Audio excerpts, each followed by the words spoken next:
Assalamualaikum warahmatullahi wabarakatuh. Perkenalkan, nama saya Rafli Nur Syakban dari kelas KPS 8B. Pada kesempatan kali ini, saya akan memaparkan skripsi saya yang berjudul Pengaruh Citra Diri dan Penyebaran Fasilitas Mesin ATM Bank Syariah Indonesia terhadap minat bertransaksi nasabahnya. Yang pertama adalah latar belakang. Seperti yang kita ketahui bahwasanya perbankan dibagi menjadi dua, yaitu perbankan konvensional dan perbankan syariah. Baik perbankan konvensional maupun perbankan syariah, seiring perjalanan waktu mereka menggunakan teknologi dalam pelayanannya untuk menunjang kebutuhan nasabahnya. Tentu saja bank berlomba-lomba untuk memikat nasabah untuk bertransaksi di bank tersebut. Pada penelitian kali ini, penulis memfokuskan dua faktor yang akan dibahas, yaitu citra diri atau citra perusahaan dan penyediaan atau penyebaran fasilitas ATM. Citra diri dapat merupakan suatu identitas yang ingin diberitahu oleh suatu perusahaan kepada masyarakat. Dalam hal ini Bank Syariah Indonesia. Dari pengambilan namanya saja, Bank Syariah Indonesia berusaha membangun citra dirinya sebagai bank syariah yang mewakili bangsa Indonesia. Yang kedua adalah penyebaran fasilitas mesin ATM.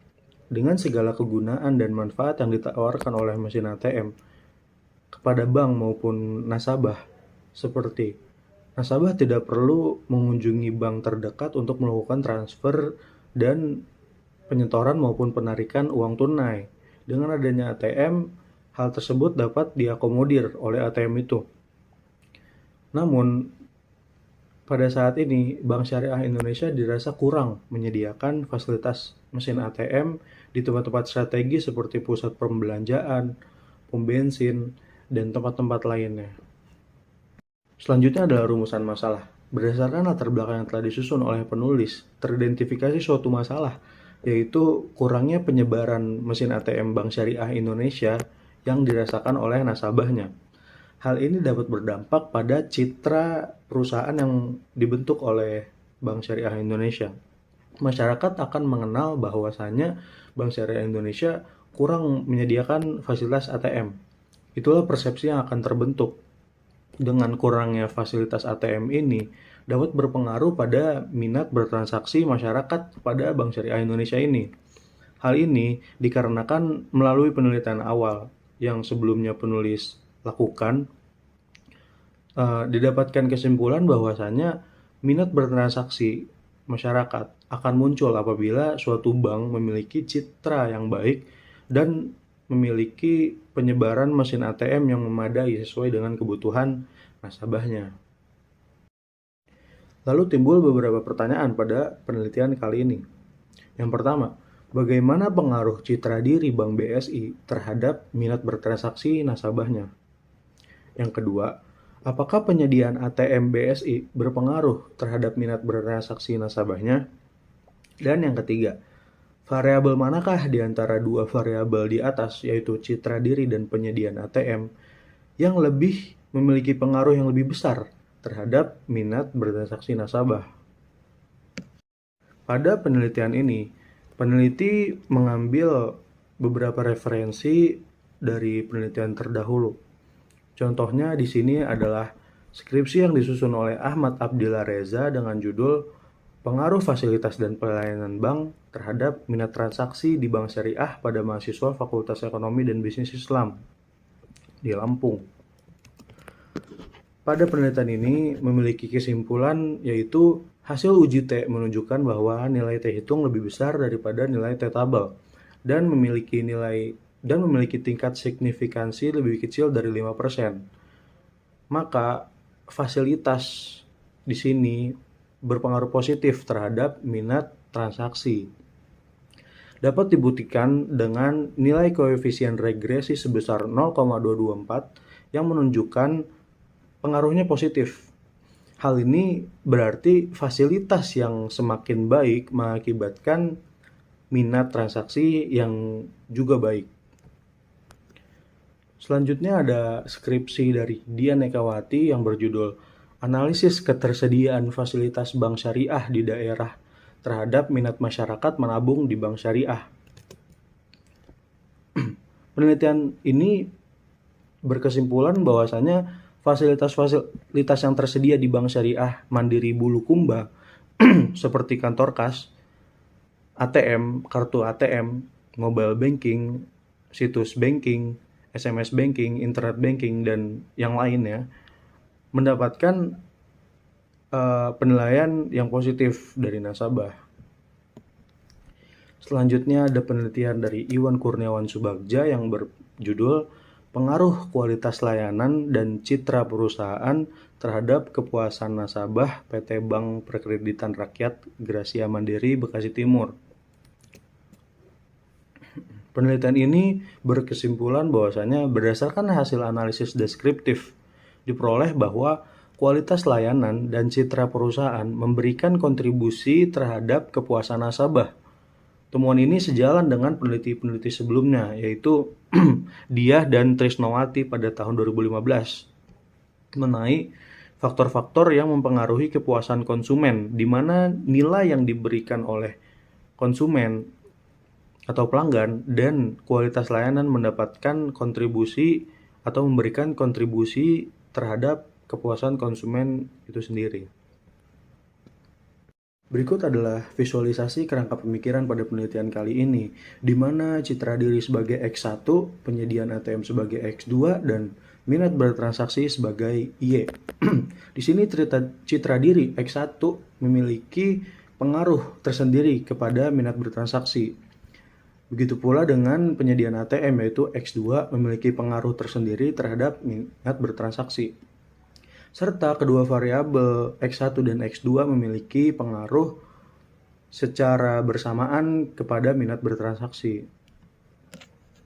Dapat dilihat pada slide ini bahwa penelitiannya menggunakan metode yaitu dengan jenis dan sumber penelitian, yaitu jenisnya kuantitatif dan bersumber pada data primer. Lalu pengambilan sampelnya merupakan 147 responden dengan teknik persuasive sampling, lalu mengumpulkan datanya kuantitatif secara online, yaitu penyebaran G-form kepada responden-responden dan skala Likert.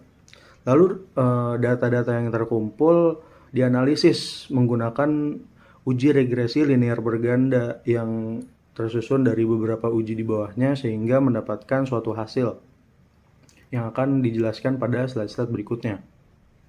Lalu didapatkan 147 responden pada penelitian kali ini yang memiliki karakteristik 21% pria, lalu sisanya 71% wanita yang memiliki rentang umur antara 18 hingga 25 tahun. Mereka diberikan 30 butir pertanyaan melalui G-form yang masing-masing 10 pertanyaan mewakili variabel yang diteliti pada penelitian kali ini. Dapat dilihat pada hasil uji validitas pada slide ini, di mana nilai R tabel dari setiap butir pertanyaan lebih besar daripada nilai R hitungnya. Maka seluruh butir pertanyaan ini dinyatakan valid. Yang kedua, dilakukannya uji reliabilitas dengan teknik Cronchback Alpha. Didapatkan hasil sebagai berikut, di mana secara berturut-turut citra diri, penyediaan ATM, dan minat bertransaksi memiliki nilai yang lebih besar daripada nilai standar Cronchback Alpha, yaitu 0,6. Dengan demikian dapat dikatakan lolos uji atau reliable. Selanjutnya dilakukan uji asumsi klasik. Yang pertama adalah uji normalitas. Pada penelitian kali ini, peneliti menggunakan uji Kolmogorov-Smirnov dan grafik normal p-plot di SPSS. Berikut yang tersaji pada slide ini adalah hasil dari uji normalitas tersebut. Didapatkan nilai signifikansi sebesar 0,200, yaitu sehingga nilai tersebut lebih dari 0,05, yang berarti nilai residual distribusi normal dan asumsi normalitas telah terpenuhi. Dan ini adalah grafik normal p-plot. Dapat kita lihat di sini titik-titik plot mengikuti garis diagonal dan saling berhimpitan. Maka artinya adalah residual berdistribusi secara normal. Berikutnya, uji asumsi klasik yang kedua, yaitu uji heteroskedastisitas. Pada penelitian kali ini menggunakan metode Spearman Rho dan grafik scatter plot. Berikut adalah hasilnya. Di sini dapat kita lihat bahwasannya X1 yaitu citra diri mendapatkan nilai sebesar 0,461 dan pada variabel penyediaan ATM yaitu X2 mendapatkan nilai sebesar 0,581. Hasil tersebut menunjukkan bahwa dalam model regresi ini tidak terdapat heteroskedastisitas dan model tersebut dapat dikategorikan baik. Pada grafik scatter plot pun dapat dilihat bahwa titik-titik plot tersebar, tidak membentuk suatu pola dan tidak tertumpuk pada posisi yang sama. Maka tidak terjadi heteroskedastisitas pada model regresi ini, dan penelitian ini dapat dikatakan memiliki model regresi yang baik. Uji asumsi klasik berikutnya yaitu uji multikolinearitas. Uji ini bertujuan untuk mengetahui apakah terjadi korelasi antara variabel independen satu dan yang lainnya. Dalam hal ini, peneliti menggunakan metode Variance Inflation Factor atau VIF. Berikut dapat dilihat hasilnya pada slide berikut ini. Berdasarkan hasil yang telah disajikan, dapat dilihat bahwasannya citra diri memperoleh nilai VIF sebesar 1,062 dan variabel penyediaan ATM mendapatkan nilai sebesar 1,062. Kedua variabel tersebut memiliki nilai VIF kurang dari 10. Berarti tidak terjadi korelasi dan menunjukkan bahwa model regresinya baik. Setelah selesai dengan uji asumsi klasik, lalu dilakukannya analisis regresi linear berganda yang bertujuan untuk mengetahui pengaruh yang ditimbulkan oleh variabel bebas terhadap variabel terikat secara bersama-sama atau menyeluruh atau simultan, baik atau maupun secara individu atau parsial. Dan berikut adalah tabel hasilnya. Dari tabel tersebut didapatkan persamaan seperti di bawah, yaitu Y sama dengan alfa plus beta 1x1 plus beta 2x2 yang dapat kita masukkan menjadi Y sama dengan 16,388 plus 0,552 x1 plus 0,130 x2. Dari persamaan tersebut dapat dijabarkan bahwa yang pertama, apabila nilai variabel bebas sama dengan 0, maka Y adalah sebesar 16,388. Yang kedua, apabila nilai koefisien X1 atau citra diri sebesar 0,552, berarti berpengaruh positif terhadap minat bertransaksi.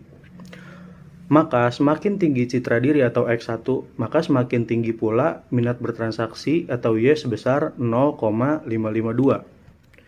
Dan yang ketiga, nilai koefisien variabel penyediaan ATM atau X2 sebesar 0,130, maka berarti penyediaan ATM berpengaruh positif terhadap minat bertransaksi atau variabel Y. Maka semakin tinggi penyediaan ATM atau X2, akan semakin tinggi pula minat bertransaksi atau Y sebesar 0,130. Lalu peneliti melakukan uji T atau uji parsial yang hasilnya dapat dilihat pada slide berikut. Berdasarkan tabel berikut, didapatkan nilai citra diri dan penyediaan ATM berturut-turut adalah sebesar 9,585 untuk citra diri dan 3,141 untuk penyediaan ATM. Kemudian untuk mengetahui nilai T tabel sebagai acuan berpengaruh atau tidaknya variabel citra diri dan variabel penyediaan ATM terhadap minat bertransaksi, menggunakan rumus T tabel dan didapatkan hasil sebesar 1,97658.